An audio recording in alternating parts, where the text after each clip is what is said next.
Get a £5 free bet every week with Offer Club from William Hill. Simply stake a total of £20 or more across the week on pre-match football accumulators with 4 or more selections, and you'll get a £5 free bet on the Friday. Join William Hill Offer Club on mobile or online now.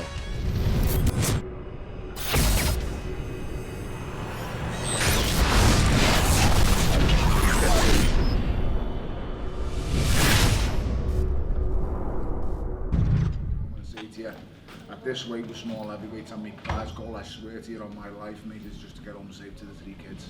That is my prize asset. To be fair, the more I keep going in this game, the t-shirt I had on tonight, the more I fear what's happening, because like I say to you, I scare myself without far more to go. I don't really care who referees my fights, I just want him to be able to save me, or save him. And that's the top bottom of me, so I'm happy I'm just getting home safe. So it's never a gimme in boxing.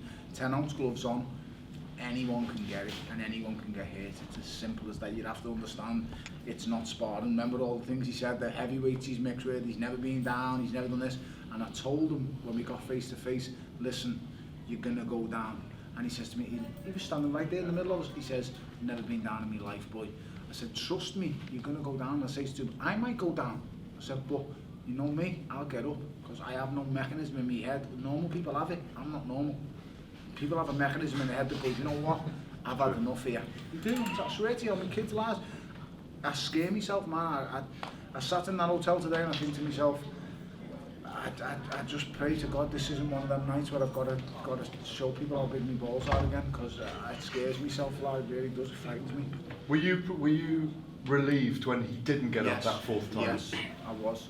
And I was also thankful that the referee done the job, because I thought he could have been stopped on the 3rd time he went down, and where every time I touched him clean, I give him the 1st round and I got bollocked for it. Thanks again. I've got a great coach, he tells me straight as it is, and I have a great team around me, a great Russian fella and stuff like that, so they tell me straight.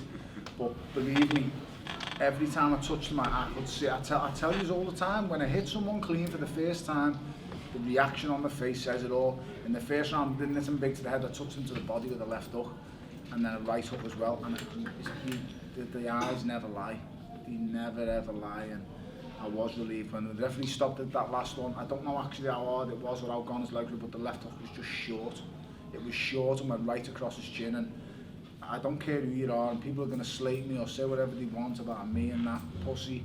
If I hit anyone, heavyweight, cruiserweight, anybody clean with a left hook, I'll put you to sleep. But understand, I'm under no false pretenses. I understand too. It's Russian roulette when I start trading. They hit me clean, I'm gonna go, because no one's Superman, and with 10-ounce gloves on, people get hurt. So I'm under no illusion with that. Was it part of the game plan to call David Hay out between rounds? No, it wasn't. It wasn't really. I swear to God, I've said all week and I've rejected asking questions. Elliot and yourself asked me a question the other night on the radio, and I said, listen, I'm not being an arsehole. I'm not being nasty, but listen, don't ask me questions on him, because he's not here to hurt me.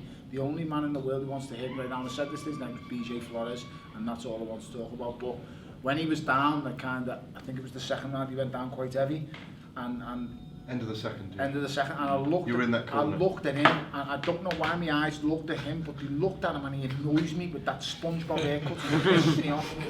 And I just looked at him and he said something, and he gave me a smirk. He's been saying I'll get smoked all week by BJ. Well, I've just done his mate. I've just beat his mate up for fun, and that's what I do. And I'll beat him up the same way. We had a sparring session many years ago. I wasn't a professional, I was an amateur, just come fresh off my first ABA title, and he got his ass kicked then, and he'll get his ass kicked now. Nothing's changed. Tony, you fight with a lot of passion, and that's what makes you so fan-friendly, and that's why we love you. But that, thank you. If you fought someone like David Hay, who's got explosive power himself, do you think you might have to adjust your style a little bit? I can adapt in many ways, mate. I'm a good boxer. I fight inside, outside. You ask see, the thing with me is everyone thinks I'm either just a puncher or not, but ask the top boys who mix with me in the States, everywhere. I've been all around the ghettos of New York. I've been everywhere from Long Island to just some crazy places, mate, in America. And there's never been a man who's whooped my ass. I think I've took a hiding and sparring once, and it was off a man who's about 6 foot. He's nearly 7 foot price. He's up, makes no odds, and it was many years ago. I can honestly say it's the only hiding I've ever been given. So my style can adapt, it really can, and trust me, I'll ask him questions. I ain't gonna be like them last 2 clowns he's fought. He's gonna get someone live in front of him when he fights me. I'm not telling you it's all gonna be one way. There's gonna be times when I'm gonna have to use my brains or make it a bit messy, but trust me, I hit him. He's shown vulnerabilities many times. Many times. He's shown vulnerabilities at British level, European level, world level, and he's a cruiserweight. I'm not stupid enough to start saying I'm ready for the giants of the division. I'm not saying I'm this big heavyweight at all. What I'm saying is I'm happy to fight who people basically recognise the best cruiserweight of the last decade that the world's probably seen. The last decade, David Hayes the most dominant cruiserweight the world's seen. Would you want to fight at a catchweight then, or would it be? Oh man, I'll do whatever it takes. Let's see what his next move is first, and then we'll go from there. But I don't fear no one. Outside of the David Hay fight, yeah. Who would you like to go for? Unification fights. I've got a mandatory, but I'm pretty sure unification fights supersede them. So I don't know. We're going to have to contact WC. Listen, I own the greatest belt in boxing, and I'm the proudest champion in the world. Believe me when I say I know boxing. I'm a boxing historian, and there's nothing where you're catching me out about this game. I know everything. I've been studying this game, this belt, since I was a child. I love being WBC champion.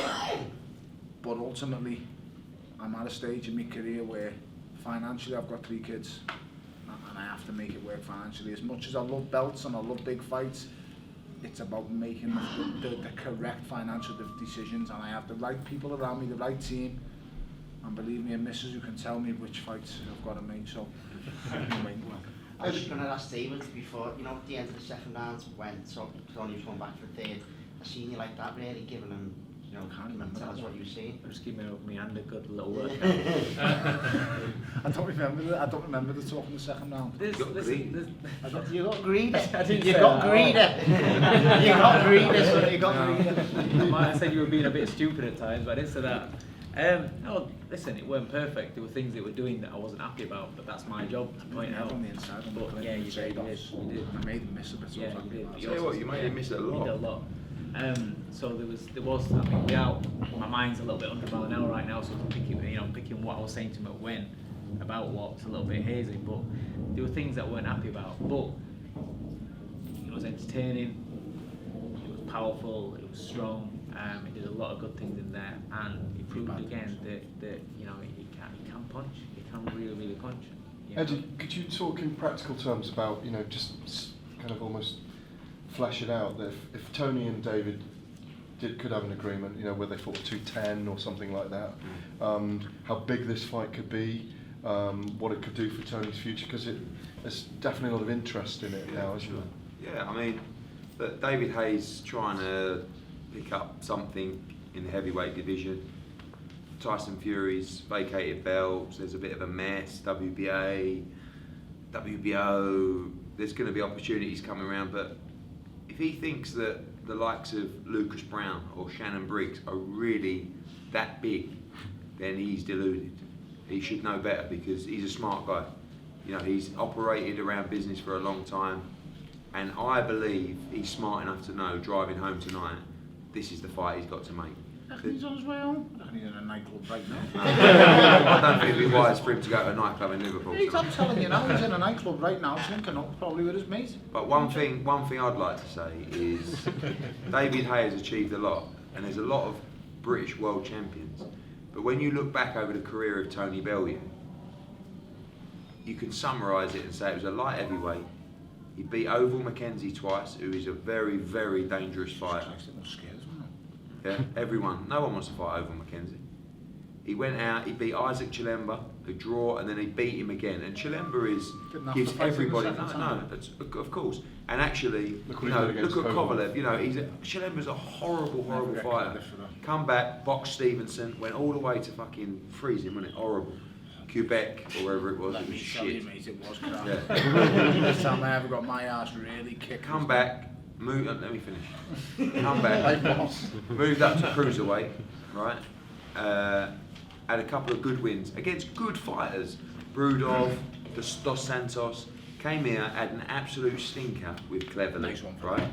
but came back Wasn't from his there. fault, No, but listen, it doesn't matter. He came back from there, and he came back with a great win against Masternak, a great win against one of the top fighters, top 10 fighters in the cruiserweight division, and then went on and beat Makabu at Goodison Park. Everyone's saying he's this, he's that. He beat BJ Flores. You have to rate him as one of the top Brits right now. You know, I know he's got a big mouth and he's this and he's that, but I'm telling you, go back over his resume. He has been in some top, tough fights, beating some great fighters.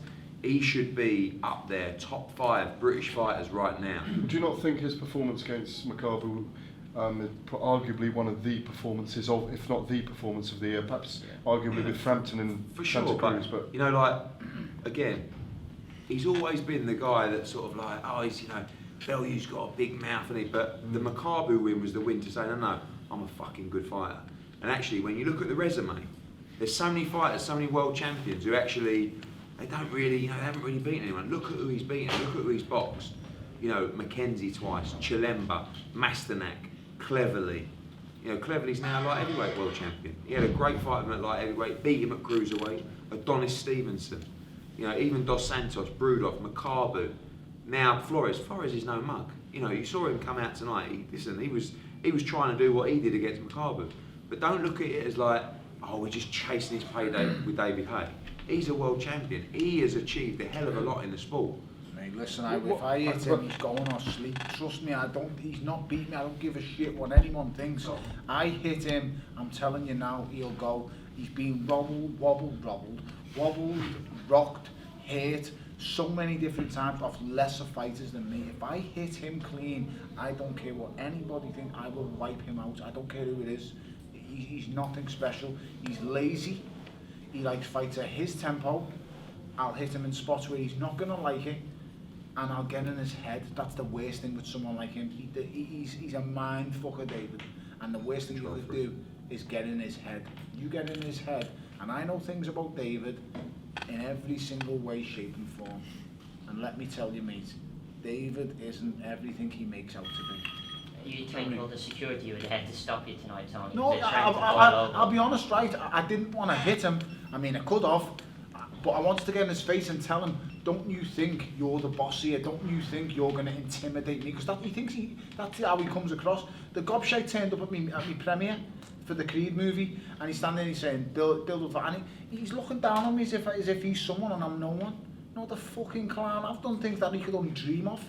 He has no idea, mate. I don't fear David Hay, and he don't look down on me. Nobody can look down on me, and I don't look down on anybody else. I would never look down on anyone. But that's how he looks. He's got this way about him where he thinks he's better than everybody, and he thinks he's like this, just this big, iconic figure. He's a gobshite who's constantly in nightclubs and playboys, loves the lifestyle. That's what he does, and that's how he lives it. He's conning boxing. He is everything that's wrong with boxing right now. He is the reason why we haven't got boxing constantly on the likes of terrestrial TV, because he's the guy who's fighting clowns constantly. He's got that O2 Arena. Them last 2 guys he fought, come on. He was sparring better guys for the fight. He was actually sparring better guys than he fought. It's disgusting. You're turning up at the O2 to watch him against absolute clowns. And let me tell you, David is a high-class fighter. He's a world-class puncher and boxer. And to fight them last 2 guys he fought, he's conning everybody, and it's wrong. Simple as that. I come back off a shattering loss to Adonis Stevenson. My first fight back was Valery Brudov.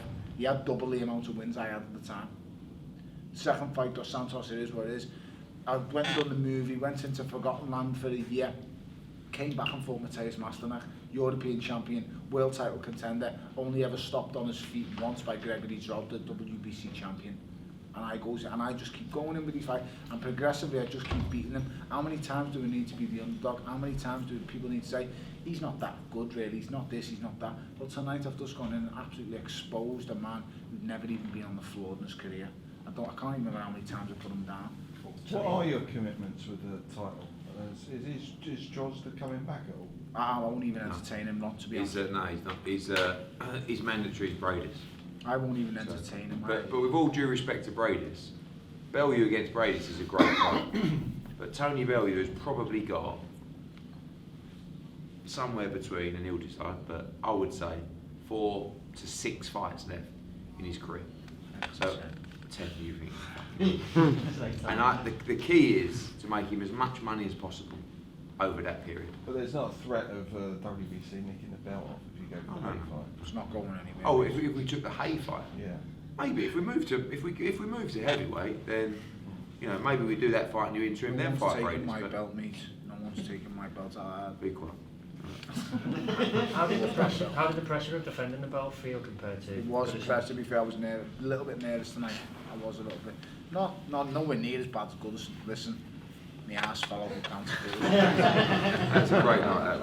That Listen, it was great Right, for that you. was great. But I'm telling you now, when I was in that dressing room with 20 minutes before that fight, I have never in my whole life been shitting it so much. And I don't get scared of nothing. I'm scared of no man. Maybe the misses a little bit, but I'm not scared of no man. Nothing frightens me. I swear to you, nothing scares me. But that night at Goodison, when I turned off that music, I turned down and for the last 20 minutes before the ring walk, I listened to the Everton fans singing my name, singing Everton songs. I stand on them stands and sing them songs with them and go nuts when we score.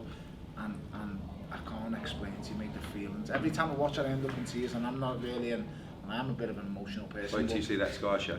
Mate, You'll be in bits. I'm telling you, mate, I'm in tears. And I'm in tears because my son was there and stuff like that. It'll never happen again, but Right. it's mad. The chairman actually texted me last night and Right, said, man. son, I want to do it again.